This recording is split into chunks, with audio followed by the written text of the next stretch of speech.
পৃথিবীর কোনো মানুষ অদক্ষ না, প্রতিটা মানুষ দক্ষ। তবে এক একটা প্ল্যাটফর্মে কেউ ভালো ক্রিকেট খেলতে পারে, কেউ ভালো গান গাইতে পারে, বা কেউ ভালো অভিনয় জানে।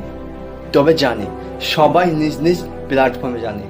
ঠিক সেরকম একজন সাধারণ মানুষ 40 গ্রাম টিভির অনার রবিরুল ভাই, একজন গ্রাম বাংলা থেকে উঠে আসা মানুষ, মাটি থেকে উঠে আসা ব্যক্তি আজ দাদাগিরি মঞ্চে ইনভাইট পেয়েছেন।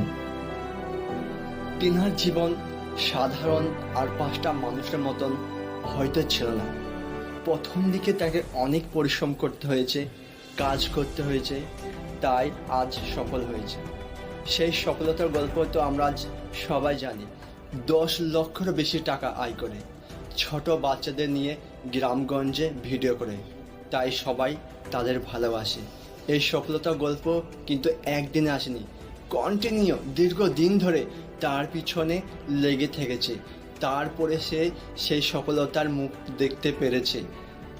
মানুষ মানুষকে ঠকাতে পারে, মানুষ মানুষকে বিপদে ফেলতে পারে, কিন্তু কখনোই সফলতা অর্থাৎ তার পিছনে যে পরিশ্রম, তার পিছন যে মেহনত, তা তাকে বৃথা দেবে না।